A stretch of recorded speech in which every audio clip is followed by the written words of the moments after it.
Ganito ang sabi, James chapter 1 verses 21 to 22. Kaya't alisin ninyo ang lahat ng karumihan at ang nalalabing kasamaan, at tanggapin ninyo na may kaamuan ang salitang itinanim, na may kapangyarihang magligtas ng inyong mga kaluluwa. Ngunit, maging tagatupad kayo ng salita, at hindi tagapakinig lamang, na dinadaya ninyo ang inyong mga sarili. Ang paksa po na ating tatalakay ngayong gabi ay pinamagatan ko pong tagapag-alis, tagapagtanggap, at tagapagtupad. Taga-alis, tagatanggap, at tagatupad. Ito'y sulat sa mga nakakaalam na ng salita ng Diyos. Ngunit, ito rin po ay napakalaga para sa mga wala pang kaalaman tungkol sa salita ng Diyos. So dito ay pinakita ni James na napakalaga pong makita ang pananampalataya sa pamamagitan ng mga gawa. Sapagkat ang pananampalatayang walang kalakip na gawa, kung tawagin niya ay patay na pananampalataya, hindi totoong pananampalataya. Pananampalataya po itong nakapagligtas. Hindi yung pananampalatayang kinagis na natin. Lahat tayo mayroong pananampalataya, pero hindi po yan ang pananampalatayang nakapagliligtas, dahil ang pananampalatayang nakapagliligtas ay batay lamang sa kanyang salita. Faith cometh by hearing, hearing by the words of God. At dahil dito, makikita natin ang taglay ng mga mananampalataya rito, hindi basta lamang pananampalataya, kundi ito'y nakikita sa mga gawa. Gawang nagpapalago sa katwiran at kabanalan ng buhay. Ito ang kailangang makita sa bawat Kristiyano. May obligasyon ang mga Kristiyano, ngunit sa ating panahon, masasabi nilang obligasyon nila ang makadalo sa mga gawain every Sunday, every Thursday, every prayer meeting, at pagkatapos niyan, tapos na raw. Pag Sunday, pagkatapos ng preaching, pagkatapos ng pagsamba, agad na umalis at nagmamadaling pauwi, pero patungo sa mall, upang magsaya, mamasyal, kumain.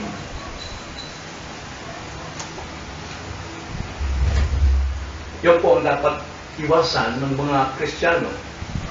Na pagkatapos po ng pagsamba, naantig siya sa mensahe ng Panginoon, pinagpala siya ng mga salita ng Diyos, at binubulay-bulay niya ito patungo sa SM. Pagdating sa SM, dahil sa kasayahan, dahil sa pagkain, nakalimutan lahat ang mensahe.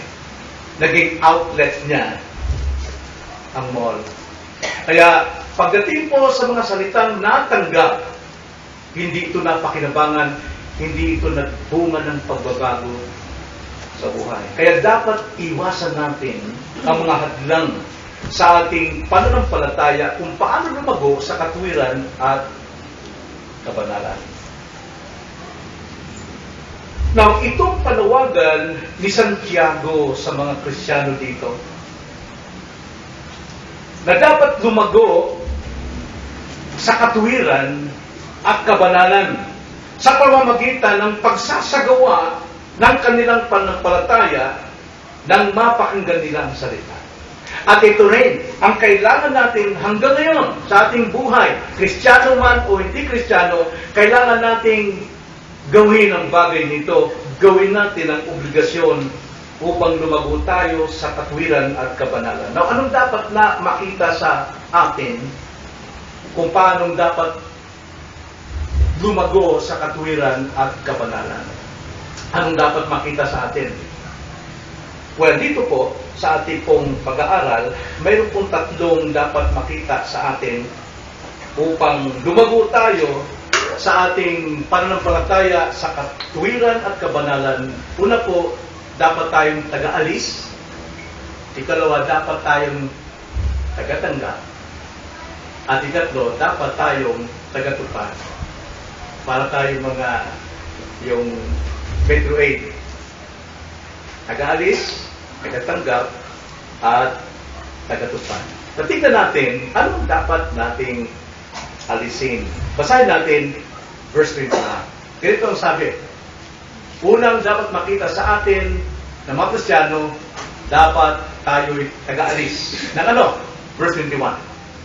Kaya't alisin ninyo ang lahat ng karumihan at ang nalalabing kasamaan. Dalawa po ang dapat maalis sa buhay ng isang Kristiyano. Unang-una, lahat ng karumihan. Hindi po ilang karumihan.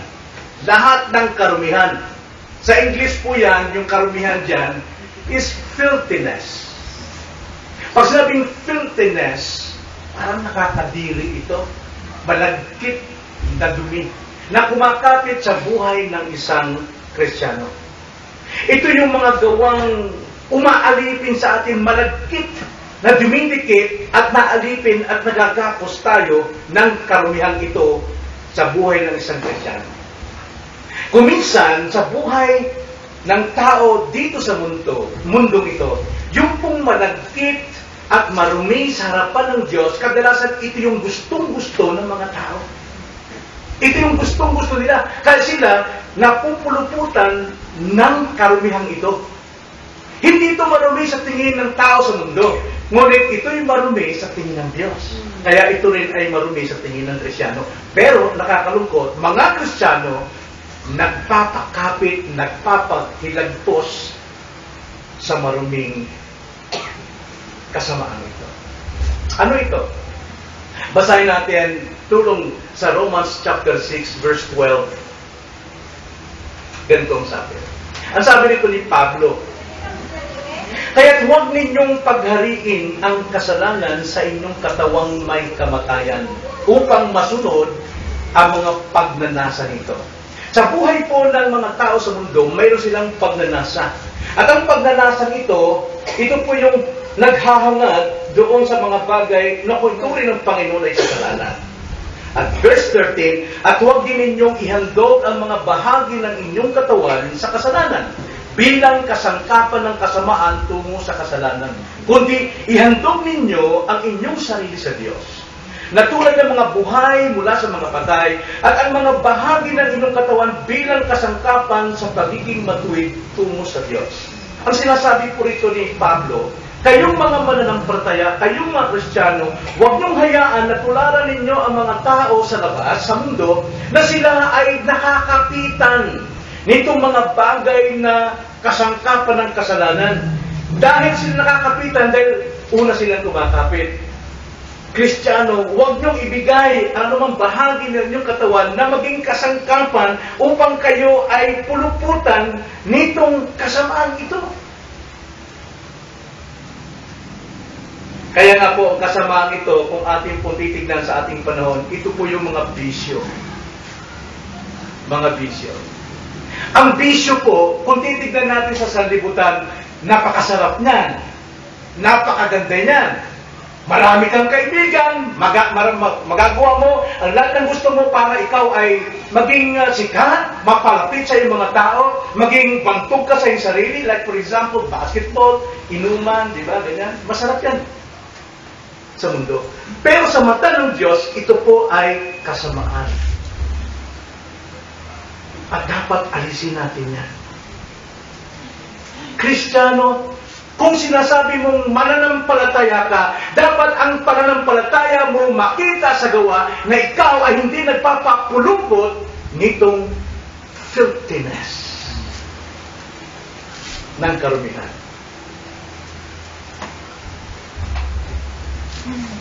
At ikalawa, na dapat alisin, ang sabi po sa 21 again, kaya't alisin ninyo ang lahat ng karumihan at ang nalalabing kasamaan.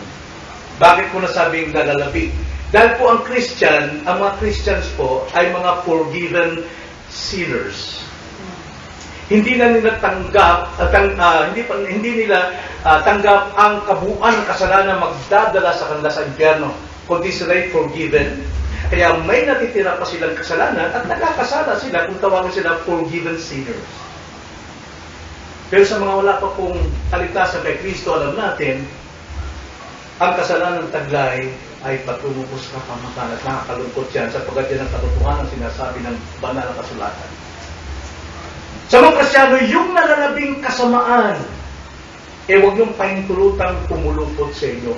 Alisin ang lahat ng yan. Kung may pananampalataya ka, kung sinasabing Kristiyano ka, at sabi mo ikay sumasampalataya, ipakita mo sa iyong gawa na inaalis mo ang lahat ng karumihan at lahat ng kasamaan. Yung kasamaan po rito, kung tawagin niya sa King James, is superfluity of naughtiness. Saan yung marinig yung salitang naughty-naughty? Naughty boy, di ba? Sa mga bata yan eh. Ang mga bata, naughty. Pag sinabing naughty natin, ayaw natin sabihin, you sinner, but tinatawag natin naughty. Dahil siya ay salbahe, pero cute. Di ba? Sinungaling, nananampal na mukha ng nanay, nandudura, nagmumura, naughty. Pero sabi nito, superfluity, meaning overflowing naughtiness.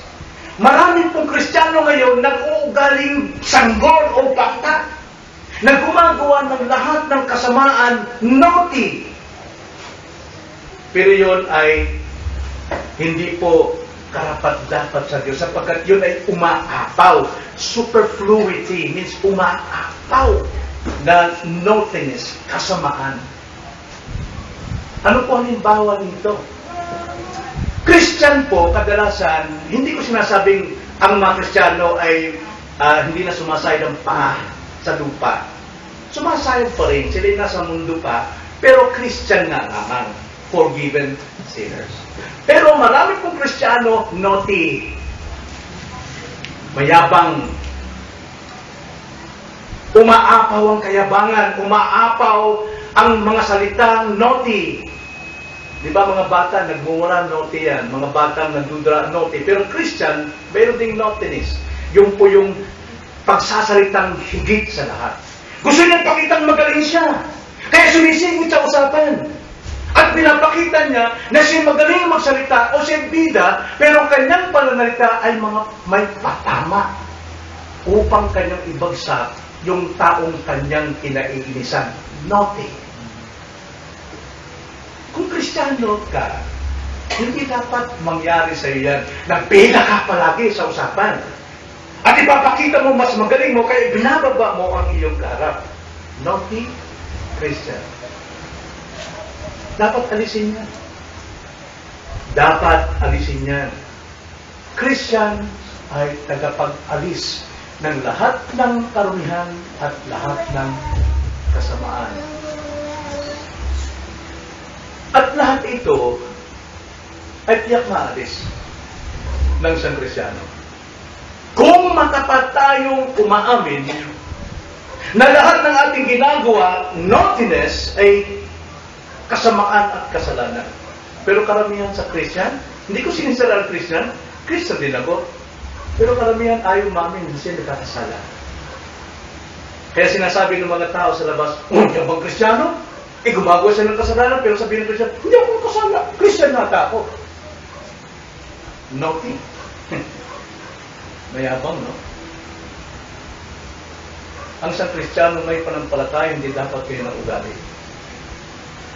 Dapat ang isang Kristiyano marunong umamin, tumanggap ng pagkakamali.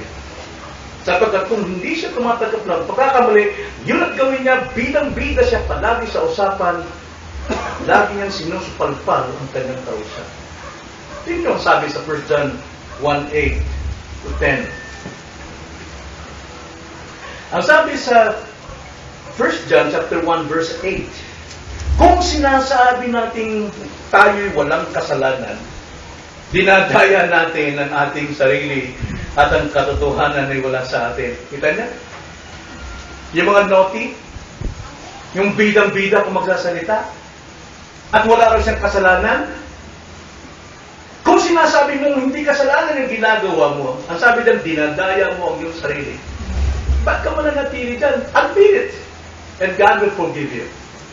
Dahil ang sabi sa verse 9, kung ipinapayag natin ang ating mga kasalanan, ang Diyos ay tapat at banal na magpapatawad sa ating mga kasalanan at tayo'y lilinisin sa lahat ng kalikuan. That's it. Bakit kailangan mong puntimin yung kayabangan at kasalanan mo? Gayong ang Diyos naman, pagka ikaw ay nag-confess, ikaw ay patatawarin. Pero kung sinasabi mo, hindi ako nagkasala. Now, sabi sa verse 10, kung sinasabi hindi ka nagkasala, kung sinasabi natin tayo hindi nagkasala, ginagawa natin sinungaling mismo ang Diyos. Mas mabigat yun. Kaya Christian, taga-alis tayo ng lahat ng karumihan at kasamaan. Huwag natin hayaan hatulan tayo ng mga tao sa labas. Dapat Christians ay naging ilaw at liwanag sa kanilang lugar. At hindi dapat makitaan ng kayabangan ng naughtiness. Dapat umaamin ng pagkakamali at nagko-confess sa Diyos. At sinasabing ako'y nagkakasala pa. At hindi lang basta pag-amin, kundi pag-alis noong mga bagay na nakakastambol sa iba. Huwag tayo magsasalang bida sa ating sarili. Din kalawa, yun yung mga palatandaan na dapat makita sa isang Kristyano na sa isang mananampalataya, mayroon siyang katangiang tagapag-alis. At pangalawa, siya din naman ay tagapagtanggap. Tagatanggap. Now, sabi sa verse 21, kaya't alisin ninyong lahat ng karumihan at ang nalalabing kasamaan at tanggapin ninyo na may kaamuan ang salitang itinanim na may kapangyarihang magligtas ng inyong mga kaluluwa. Meron din tayong tatanggapin. Ano yung tatanggapin natin? Salita ng Diyos. Now, before we can receive the Word of God, we have to, what? Alisin muna natin ang ating kasamaan, ang ating karumihan. Tingnan nyo ang basong punong-puno ng tsokolate. Hindi mo pwedeng lagyan ng orange juice yan. Kailangan ibuhos mo muna, alisin mo muna yung chocolate bago mo ilagay yung juice at makakainom ka ng juice. Ganon din ang isang Christian. Hindi lang pwede masabihin ikaw ay isang super Christian sa panampalataya unless na iyo mo nang tinanggal ang lahat ng karumihan at kasamaan at bago mo tanggapin ang turo at aral ng salita ng Diyos. Tanggapin ang salitang itinanim ng may kaamuan. Kaamuan po meekness or humility. Hindi ka makakatanggap ng turo ng salita ng Diyos.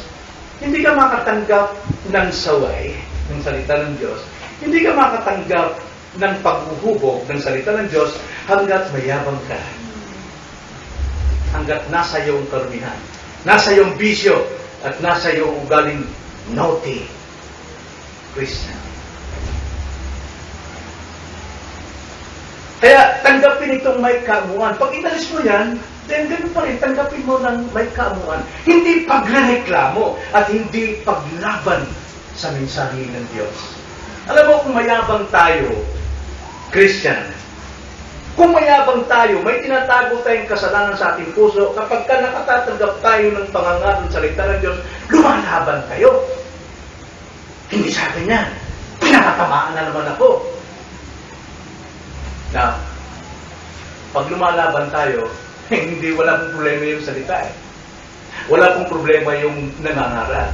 Ang problema, yung ating sariling puso. Marumi and naughty. Kaya tingnan yung sabi sa 1 Thessalonians chapter 5, in a context na tumatanggi sa salita ng Diyos. Sa konteksto ng pagtanggi sa salita ng Diyos. Ano mo sabi sa 1 Thessalonians chapter 5, verses 19 to 18, 20. Ganito po sabi. Huwag ninyong patayin ang ningas ng Espiritu. Kapag tinatanggihan natin ang pangangaral at salita ng Diyos, alam natin ang salita ng Diyos ay Espiritu at ang Espiritu ay salita ng Diyos. Kaya pag tinatanggihan natin, pinapatay natin. We are grieving the Holy Spirit.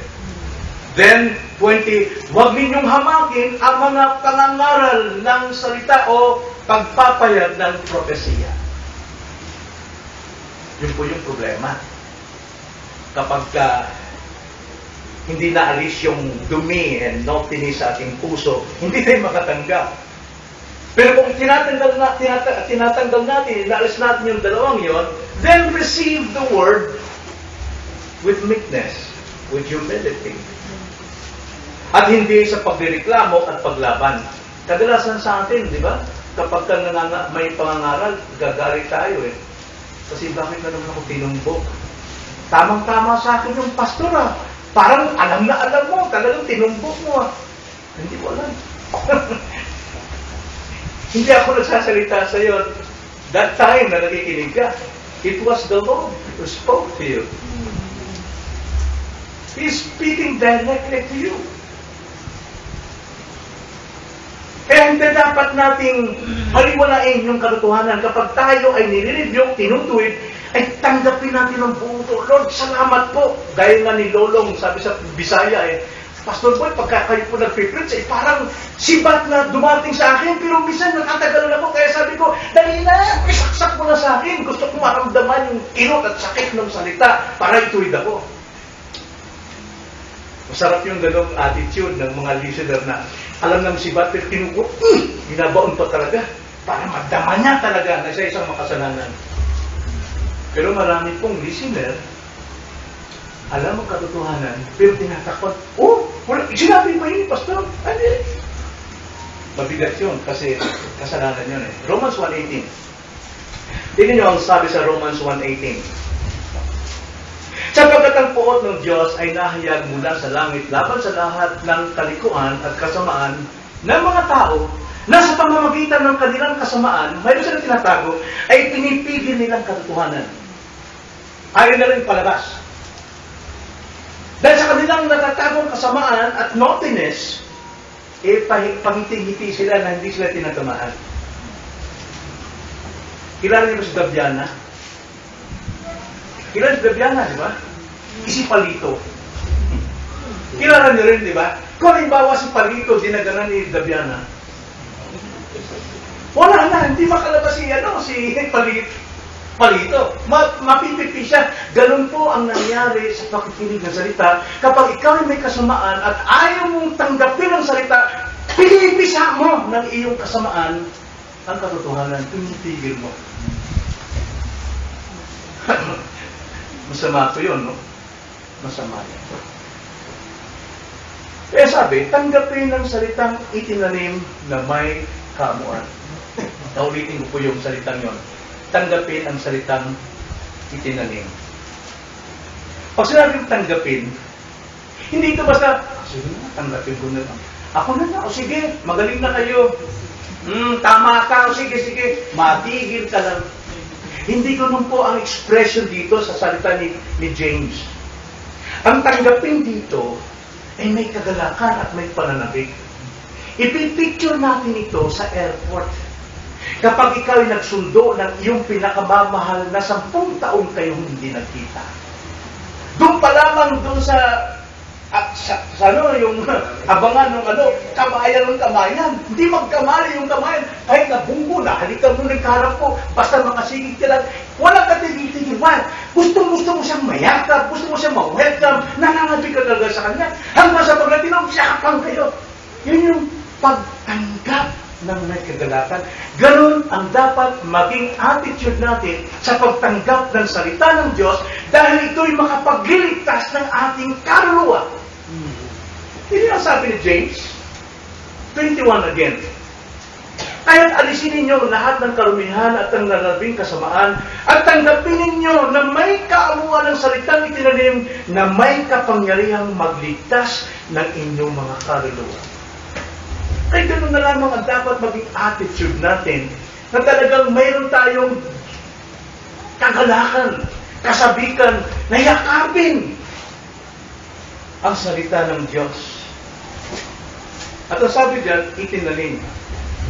Yung salita pong itinanim, implanted, ibig sabihin hindi po itatanim pa lang. Kaya tumutukoy ito sa mga Christian. At sa mga hindi pa Kristiyano, sa inyong pakikinig ngayon, magtatanim ang Diyos sa inyong puso ng salita. Pero dito, kinakausap dito ay mga Kristiyanong mayroon ng tanim na salita sa kanyang puso. Ibig sabihin ng itinanim, nasa iyo na. Likas na ito sa iyo. Paano naging likas ito? Simula nung tayo isilang sa mundong ito? Hindi. Simula nung isilang ka sa Espiritu, sa iyong kapanganakan muli. Regeneration experience. Being born again. Nung ikaw ipanganak na muli sa gawa ng banal na Espiritu, kasama na rito ang salitang nakatanim sa iyo. Nakatanim na yan, likas na sa iyo ang salita ng Diyos. Basahin natin ang James chapter 1 verse 18. Sa context, alinsunod sa kanyang sariling kalooban, tayo ay ipinanganak niya sa pamamagitan ng salita ng katotohanan upang tayo maging isang uri ng mga unang bunga sa kanyang mga nilalang. Now, si Apostol Pedro, mas niliwanag niya ito. 1 Peter chapter 1 verse 23, ganitong sabi. Ipinanganak na kayong muli, you're being born again, not by corruptible seed. Ang sabi dyan, hindi ng binhing nasisira, kundi ng walang kasiraan sa pamamagitan ng buhay at nananatiling salita ng Diyos. Salita ng Diyos ang nagpapabborn again sa tao. Hindi pagsisikap ng tao pagiging born again. Hindi yung paglipat ng relihiyon. Hindi paglipat ng samahan. Hindi siya paggawa ng mabuti, but by the Word of God. Kaya marami po nagsisikap maging born again, silang gumagawa. Pero hindi yung totoong born again.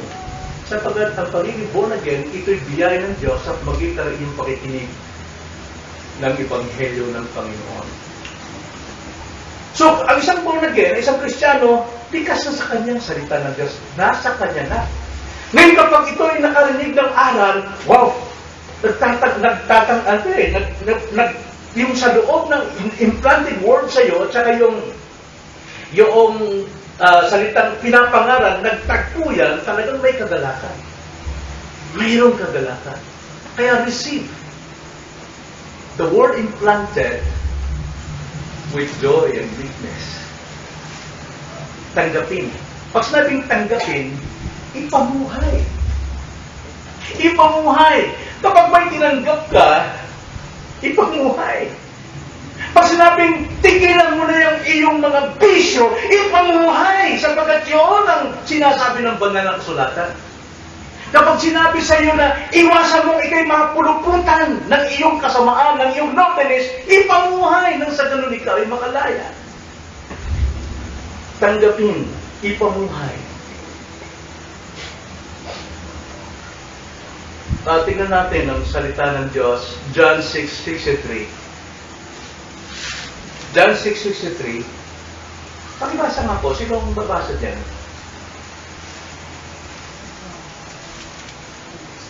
John 6:63. Ang Espiritu ang nagbibigay buhay. Ang laman ay walang anumang pakinabang. Ang mga salitang sinasabi ko sa inyo ay Espiritu at buhay. Nakita niyo? Ang salita ng Diyos ay Espiritu at buhay. At ito nagbibigay ng panibagong buhay. Buhay na walang hanggan. Pero yung laman natin, yung ating sariling gawa, ang binubunga natin kamatayan, kapamakan. Mismo ang mga alagahan, lalo si Simon Pedro, pakibasa 68, again, ayaw lang humamalay kay Kristo sapagkat si Kristo ang may salita ng buhay. Sumagot sa kanya si Simon Pedro, Panginoon, kanino kami pupunta?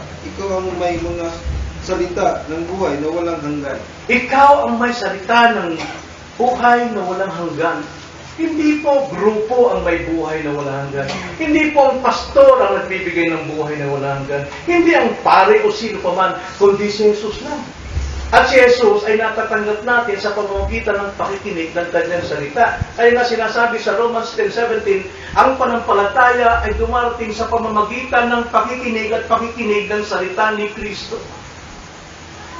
Napakahalaga pong dapat natin malaman kung gaano kahalaga ang salita ng Diyos.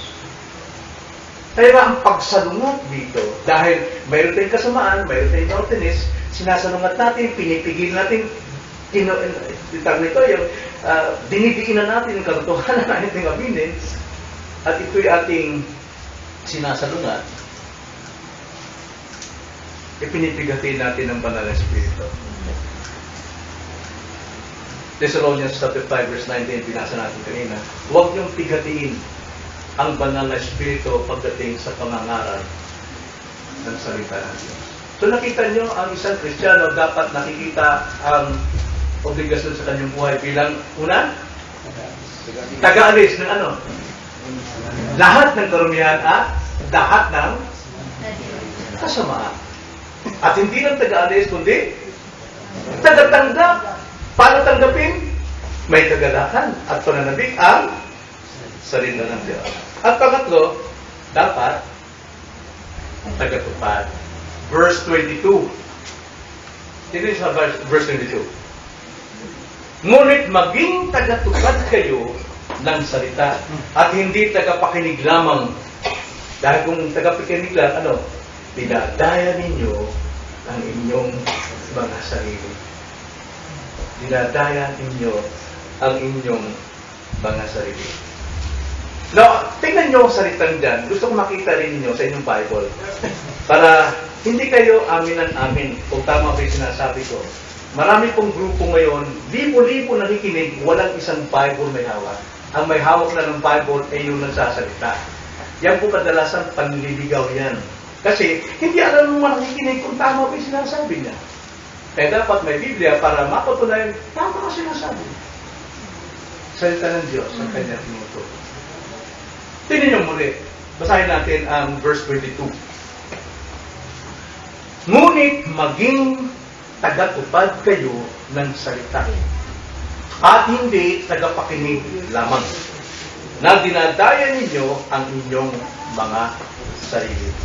Yung pong salitang ngunit maging tagatupad kayo. Yung pong salitang maging sa ibang salin po o sa original na salita ay maaari pong sabing ugaliin. Kaya ang sabi dyan, ngunit ugaliin tagatupad kayo ng salita. So, ibig sabihin po ng ugaliin, make it a habit na sa inyong sundin ang salita ng Diyos. Kung ano yung napakinggan ninyo, sundin ninyo. Pag sinabing, huwag mong gawin ito, kasalanan ng ganito, kamalian ng ganito, alam mo na pala, sundin mo. Ugaliin. Dahil sa pag-uugali natin, nahuhubog tayo sa ating buhay Kristiyano. Now, saan nyo nakikita yung make it a habit? Kung ugaliin nyo ang isang bagay, masasanay kayo. Pagsisipilyo, kailangan bang ugaliin? Tingnan nyo yung mga hindi nagsisipilyo, anong nagiging itsura ng kanilang ngipin. Diba? Hindi maganda, bungal-bungal, daghang tinga, daghang mga kumakapit dyan. Pero dapat, sabi ng doktor, ugaliin yung magsipilyo. Alam nyo, pag inugali yung magsipilyo every morning or after meal, kay sarap po ng inyong pakiramdam at pumuputi ang ngipin, lumabango ang hininga. Pwede ka nang tumawa dahil maganda ang iyong bibig at hininga. Bakit? Nagiging puti ang kanyang ngipin, inugali niyang magsipilyo. Ang pagligo ba kailangan ugaliin? Ugaliin din! Kailangan ugaliin yan. Kailangan ba bang utusan para maligo? Siguro yung mga bata, mga naughty. May maligo ka na, tanghali na, gano'n. Pero kung matanda na, ugali mo nang maligo. Dahil pag hindi ka naligo, nako, ang lalaking buong araw tumutubo. At saka nangangamoy tayong kanal pag hindi tayo nakakaligo. Ugali natin. So, ang pagpapaligo, inuugali yan. Habang inuugali natin, gumaganda ang ating kalusugan. Hygiene, di ba? Halimbawa ng pagsusuot ng baro. Kaya ba ugaliin yun? Ugaliin mo talagang magsuot palagi ng baro. Dahil kung hindi, para kang taga-bundok. Hindi ka malahing Tarzan. Inuugali mo talagang magsuot ng baro. Inuugali mo ba na kumain ng almusal? Inuugali ba kumain ng tanghalian, ng hapunan? Inuugali yan. Kaya lahat ng bagay, nagiging ikaw dahil sa inuugali. Pero kung inuugali mo, ang bisyo mo, ang kayabangan mo, ay talagang nakikilala kang ganun ka. Pero Christian, dapat ugaliing tagatupad ng salita ng Diyos. Alam nyo, once na sinimulan natin tuparin yung salitang napakinggan natin sa mensahe, sabi ni Pastor kagabi, dapat huwag na raw akong magsinungaling sa iyo, mahal. Alam mo, 30 taon na tayo nagsasama. Ngayon lang ako magsasabi sa iyo ng totoo. Kasi nga sinabi ni Pastor kagabi. ugaliin, kinabukasan, gawin. Hanggang sa lifestyle mo na yun.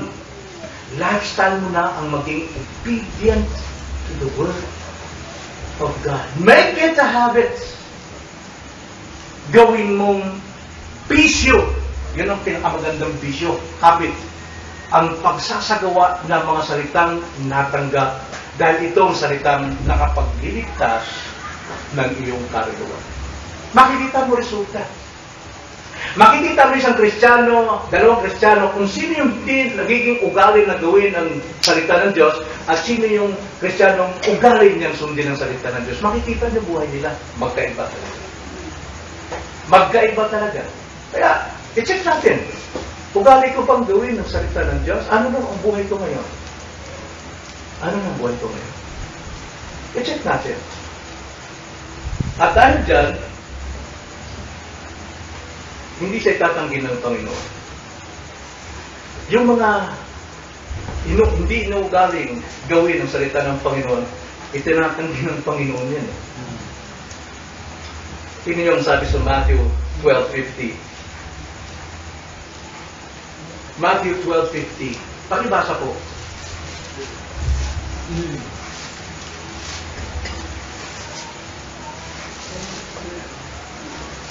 Sige nga, Matthew 12:50.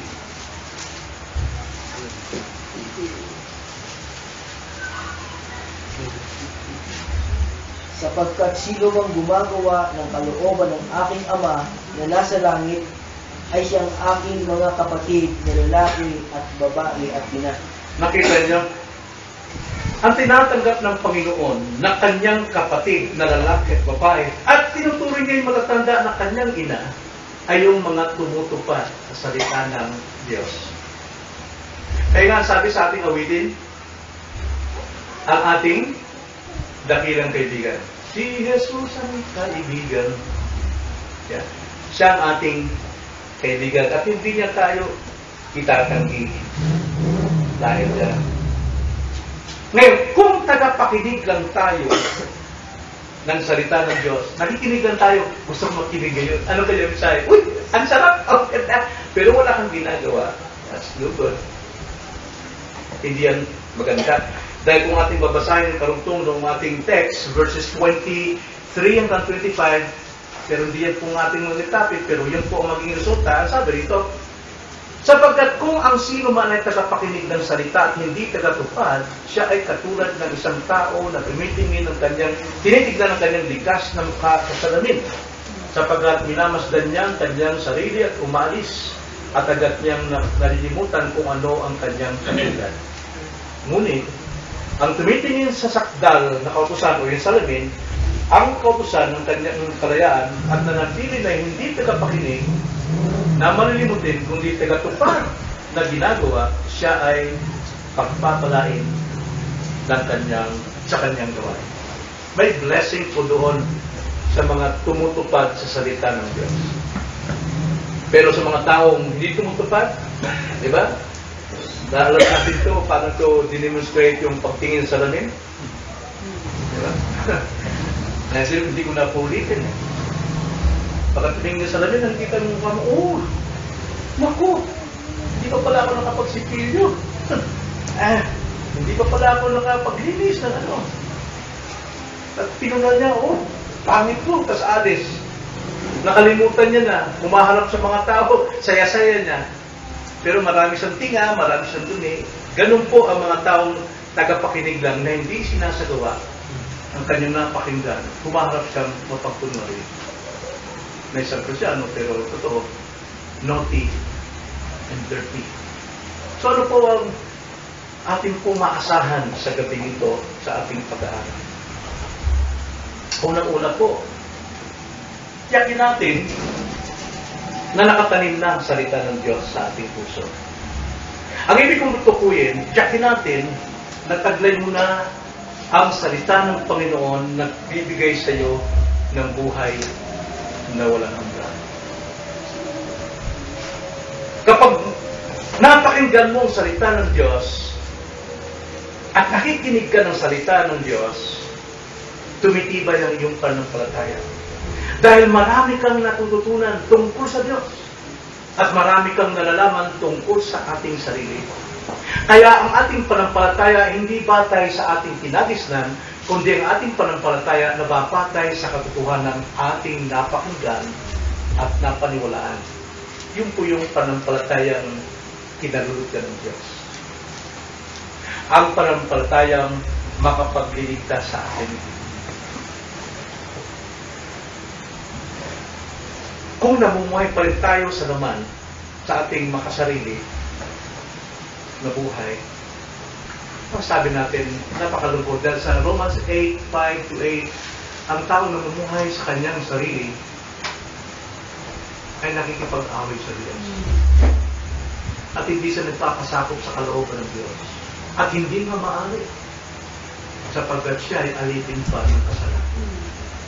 Kaya ang panawagan natin ngayong gabi sa mga ating mga bisita, mga po, magpatuloy kayo sa pakikinig ng salita ng Diyos. At ang Diyos ang siya magtatanim ng salitang ito sa inyong puso upang kayo magkaroon ng panibagong buhay at makatanggap kayo ng buhay na wala hanggan. At ikalawa, napakahalaga pong ang Kristiyano na mayroong tanim ng salita ng Diyos ay makinig upang alisin ang mga dapat alisin, tanggapin ang dapat tanggapin at ipamuhay ang mensaheng kanyang natanggap. Alam niyo yung poso sa Bisaya, walang nawasa. Ang poso, hindi bumbabang. Mayroon yung balon, di ba? Sa balon yan, pinatayo eh. Tapos sinisemento, poso. Ngayon, kahit may tubig yung balon, kailangan mong, sa Bisaya, katihon. Kailangan mayroon kang isang tabo na panghatak ng tubig ngayon. Ngayon, ang poso o ang posong ito na may tubig sa balon, kailangan mong hatakin o katihin ng isang tabo lang at pag yan ay pinumba mo, alam mong mayroong tubig na lalabas. Dahil may naman yung balon. Ngunit kung ang balon ay walang tubig, kahit 100 baldi pa ang gamitin mong pang hatak ng tubig, wala kang makukuha. Bakit?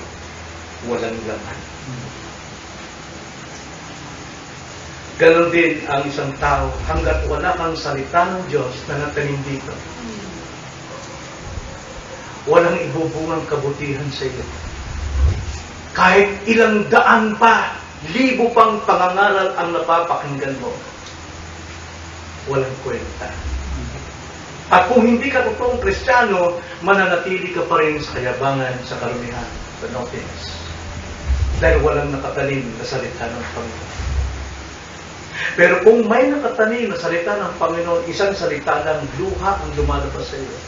Dahil alam mong kinakausap ka ng Panginoon. Kagalakan ang nasa iyo sapagkat alam mong kinukomport ka ng Panginoon. Inaaliw ka ng Panginoon. Nawa po, magkaroon tayo ng salita ng Diyos sa ating mga puso.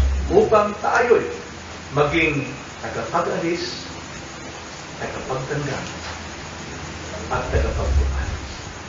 Tayo manalangin.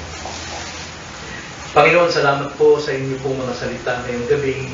Pinalakas niyo kami sa pamagitan ng mga katotohanan nito. Tunay, Lord, na ayon po sa inyong salita, na sino man ang sasabing may panampalataya, ngunit hindi tumutupad, ay patay ang panampalataya. Kaya tulungan niyo po bawat isa na sana, Lord, magkaroon po sila ng panampalataya na inyong itinatanim sa puso ng bawat isa sa pamagitan ng pakikinig ng inyong mga salita. Upang sila man ay makatanggap ng pagpapalang ng mula sa iyo. Palakasin niyo po ang inyong mga tao na sana nga po taga-alis kami ng kasamaan, lahat ng kasamaan at lahat ng karumihan upang matanggap namin ang salita ninyo na may kagalakan at kasabikan at may pamuhay ito ng may katwiran at kabanalan. So, aming dalangin sa pangalan ng Panginoon Jesus. Amen.